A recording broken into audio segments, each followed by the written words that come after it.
मेरे प्यारे साथियों, नमस्कार।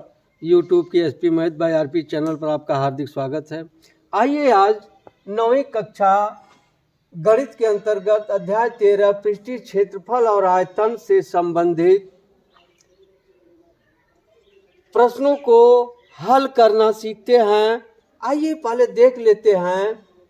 लिखा है पृष्ठीय क्षेत्रफल और आयतन। इस अभ्यास में हम वस्तुओं का क्षेत्रफल और उनका आयतन ज्ञात करना सीखेंगे। तो आइए पहले हम पृष्ठीय क्षेत्रफल सीखते हैं। पृष्ठीय क्षेत्रफल होता क्या है?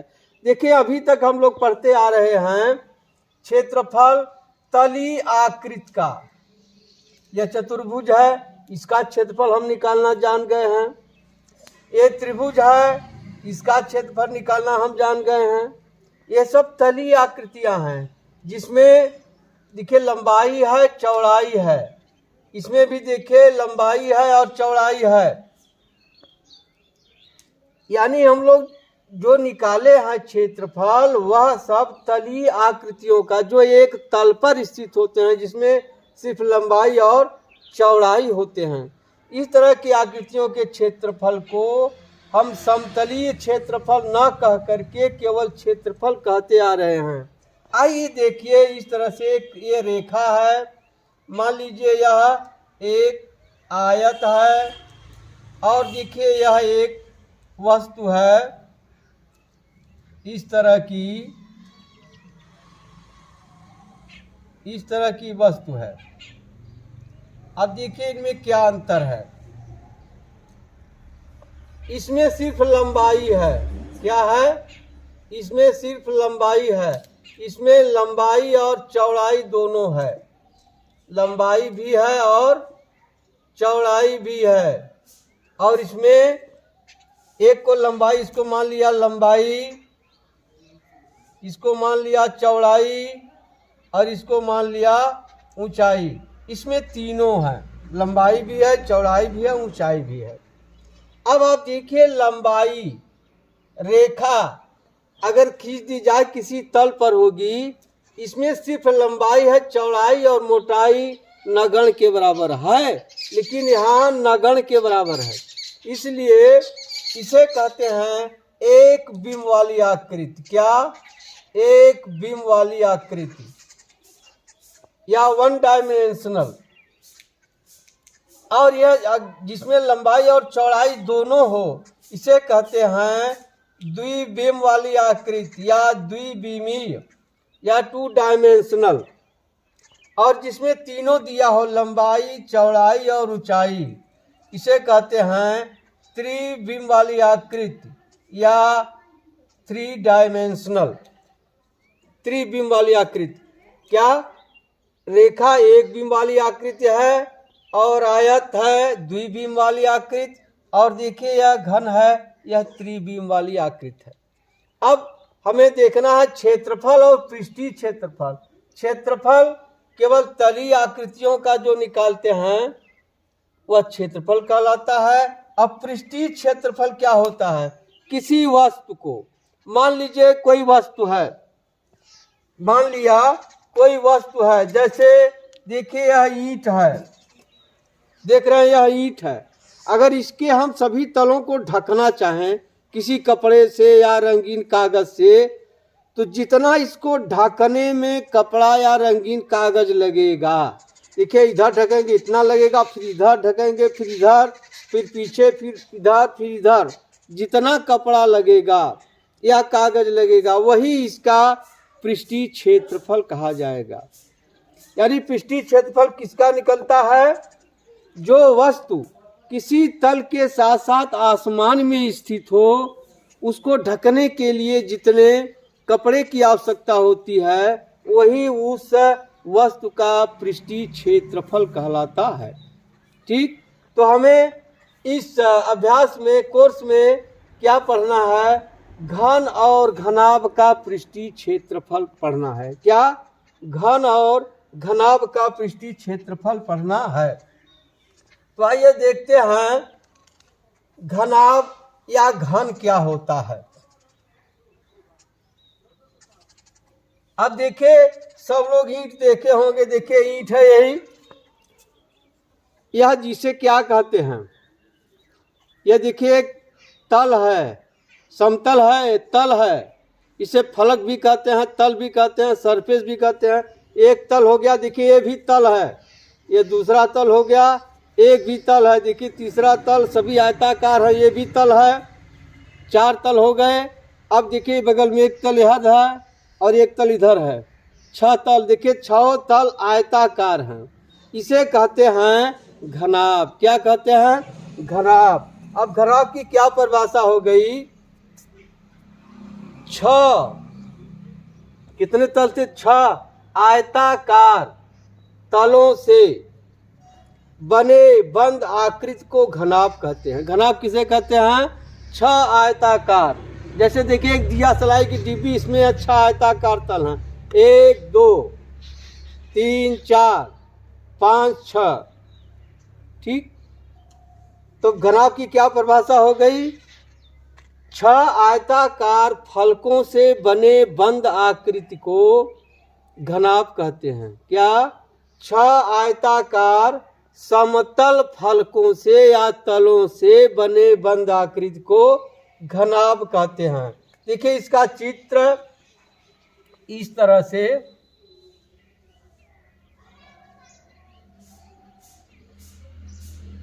छह आयताकार तल है इसमें, देखिए एक इधर अगल वाला, बगल वाला, ऊपर वाला, नीचे वाला, 4 हो गया, इधर सामने वाला, उधर पीछे वाला 6 हो गया।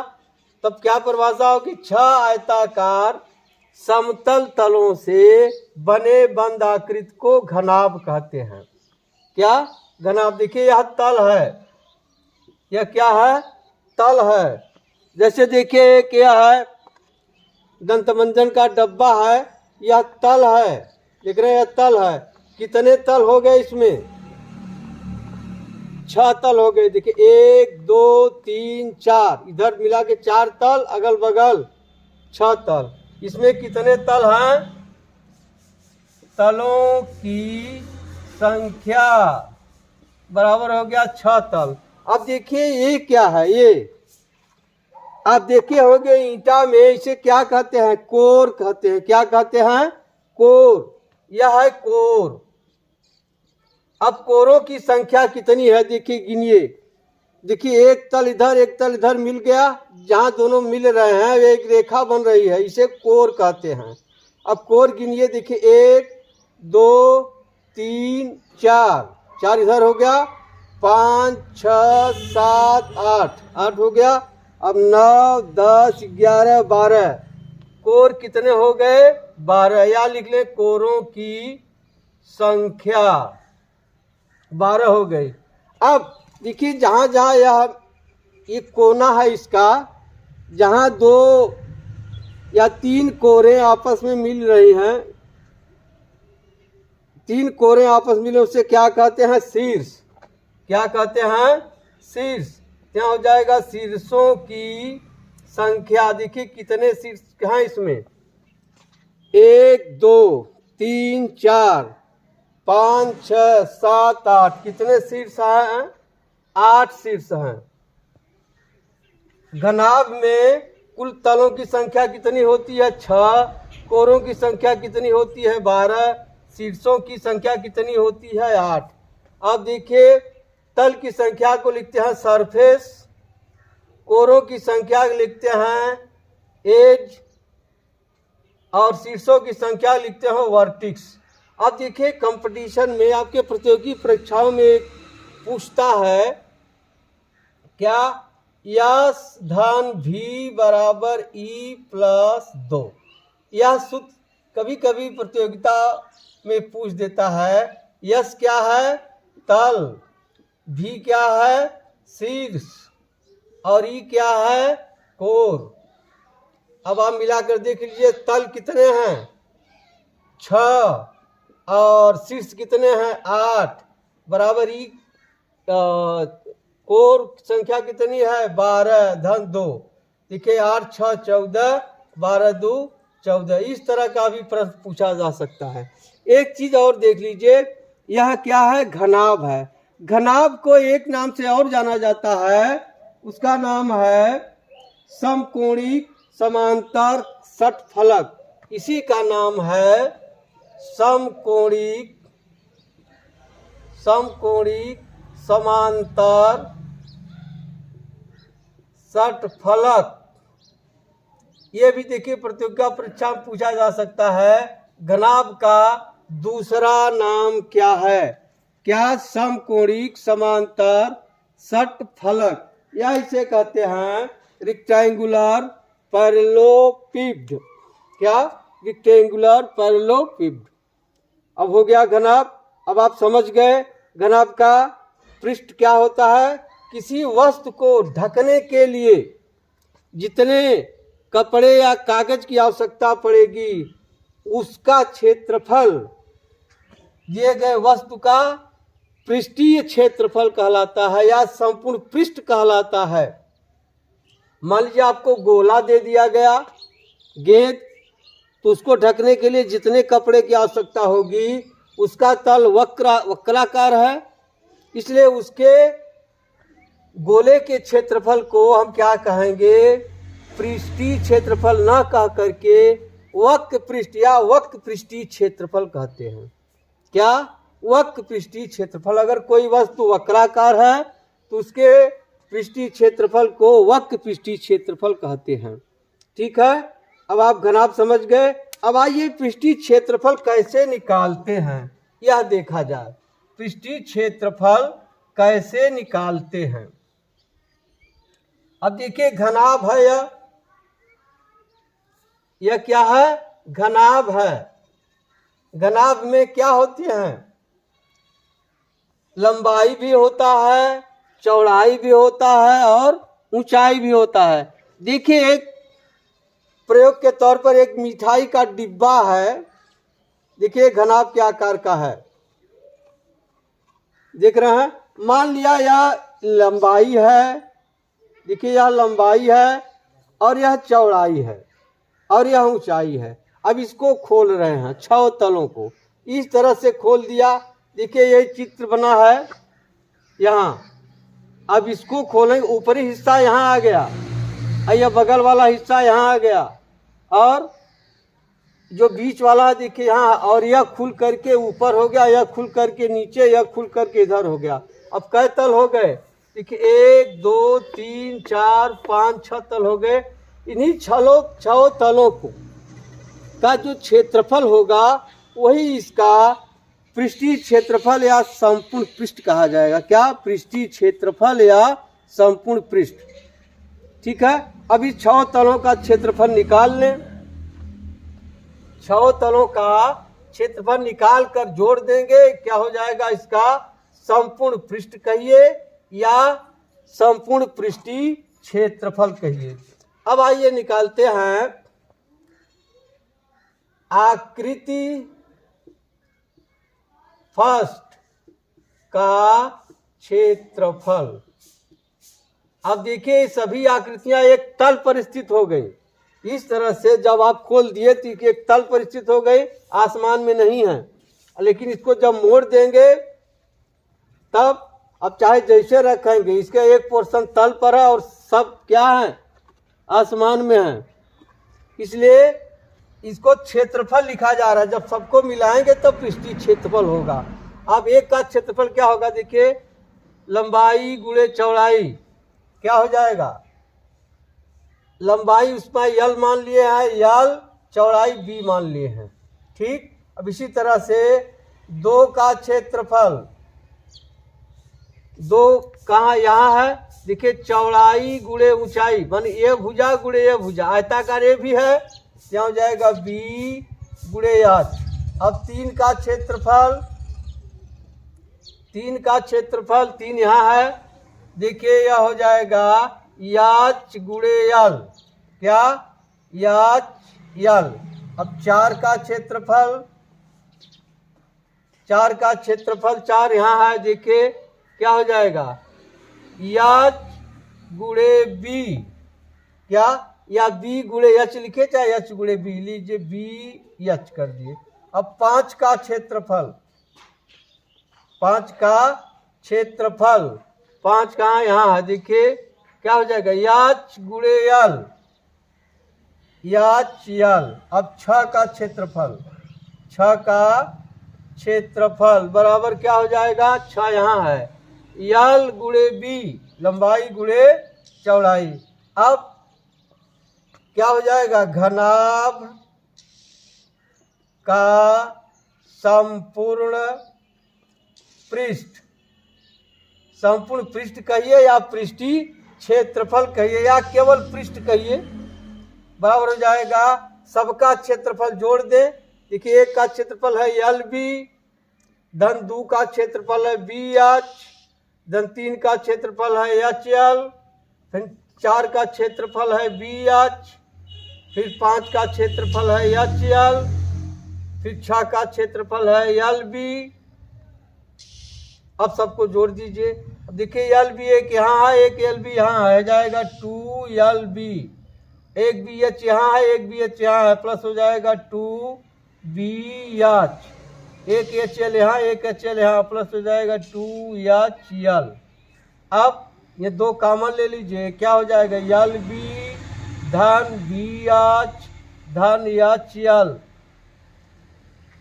अब इसकी इकाई आप लिखेंगे, क्षेत्रफल की इकाई आप जानते हैं वर्ग मात्रक। अब मात्रक में जो दिया रहेगा, अब इसे आप यहाँ लिख सकते हैं 2 कोष्ठ में लंबाई गुणे चौड़ाई धन चौड़ाई गुणे ऊंचाई धन ऊंचाई गुणे लंबाई। यही पृष्ठीय क्षेत्रफल निकालने का सूत्र है, इसी पर पृष्ठीय क्षेत्रफल ज्ञात किया जाएगा। अब आइए देखते हैं, मान लीजिए कोई घनाभ है, कोई घनाभ है जिसकी लंबाई चौड़ाई और ऊंचाई तीनों बराबर हो। इस तरह से है, इसकी लंबाई चौड़ाई और ऊंचाई तीनों बराबर हो। देखिए यह मान लीजिए यल है या बी है या एच है, अगर सब बराबर है तब इसे कहेंगे घन। क्या कहेंगे, घन, क्यूब। अब क्यूब की क्या परिभाषा हो जाएगी, ऐसा घनाभ जिसकी लंबाई चौड़ाई और ऊंचाई आपस में बराबर हो, घन कहलाता है। क्या, ऐसा घनाभ जिसकी लंबाई चौड़ाई और ऊंचाई तीनों आपस में बराबर हो, घन कहलाता है। अब इसी तरह से घन का पृष्ठ निकाल लीजिए, घन का पृष्ठ, पृष्ठ या संपूर्ण पृष्ठ कहिए। अब देखिए सूत्र यही लिखे हैं, इसी में रख दीजिए, आ जाएगा 2 लंबाई चौड़ाई ऊंचाई सब मान ले। अगर हम ए, क्या मान लें, यह भी ए है, यह भी ए है, यह भी ए है, क्या हो जाएगा 2 ए गुणे ए, 2 बाहर निकल गया है, धन ए गुणे ए धन ए गुणे ए। यहाँ क्या हो जाएगा, 2 ए स्क्वायर धन ए स्क्वायर धन ए स्क्वायर हो जाएगा, गुणे 3 ए स्क्वायर, यहाँ हो जाएगा 6 ए स्क्वायर, यानी हो जाएगा 6 कोर घाते 2 वर्ग मात्रक। यही सूत्र है घन का। आप एक ही याद रखिए, चाहे घन हो चाहे घनाभ हो, सब इसी से निकल जाएगा। ठीक है। अब आइए इस की सहायता से हम सवाल कैसे हल करेंगे, एक उदाहरण के द्वारा देखते हैं। उदाहरण है, मेरी अपने क्रिसमस वृक्ष को सजाना चाहती है। वह इस वृक्ष को लकड़ी के एक घनाकार बॉक्स पर रखना चाहती है, जिसे सांता क्लॉज के चित्र के साथ एक रंगीन कागज से ढका जाना है। उसका यह जानना आवश्यक है कि कितना कागज खरीदना चाहिए। यदि बॉक्स की लंबाई, चौड़ाई और ऊंचाई क्रमशः 80 सेंटीमीटर, देखिए यह 80 सेंटीमीटर लंबाई है, 80 सेंटीमीटर,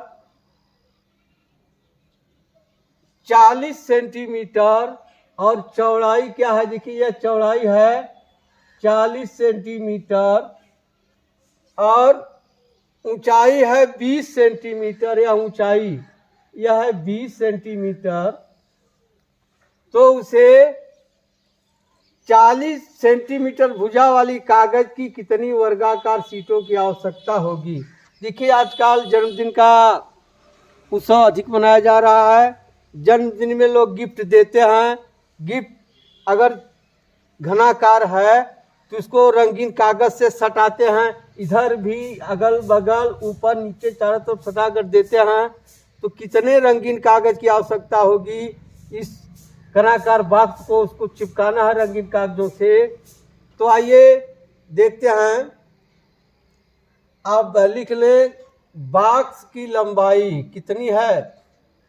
बॉक्स की लंबाई यल बराबर कितना है 80 सेंटीमीटर और चौड़ाई बी बराबर कितना है 40 सेंटीमीटर और ऊंचाई एच बराबर कितना है 20 सेंटीमीटर।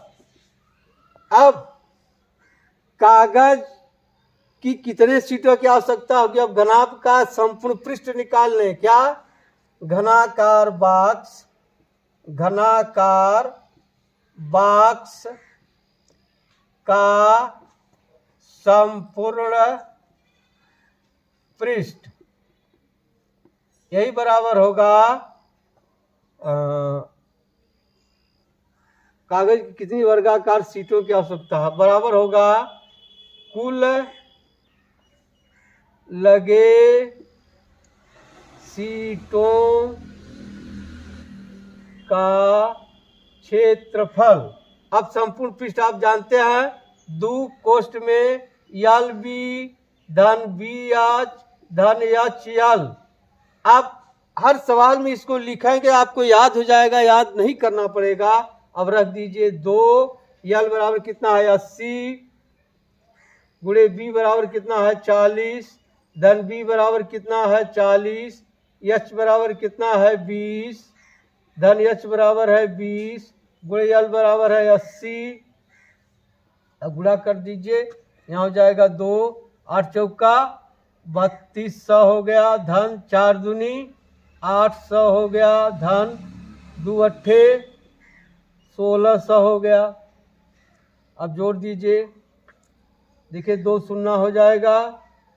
अब 6 8 6 14 14 2 16 1 और 1 2 और 2 3 5, यहाँ हो जाएगा गुणे 2 बराबर कर दीजिए 2 शून्य 0 2 शून्य 0 2 छक 12 2 पच्चे 10 1 11, इतना आ गया वर्ग सेंटीमीटर।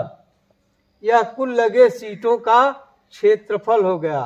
अब देखिए 40 सेंटीमीटर भुजा वाली वर्गाकार सीट है, तो निकालने एक सीट का क्षेत्रफल। क्या रंगीन कागज के एक सीट का क्षेत्रफल बराबर क्या हो जाएगा, यह वर्गाकार है 40 सेंटीमीटर, तो हो जाएगा 40 गुणे 40 वर्ग सेंटीमीटर। अब पूछ रहा है कितने सीटों की आवश्यकता होगी, यहां लिख लेंगे कुल सीटों की संख्या बराबर हो जाएगा घनाकार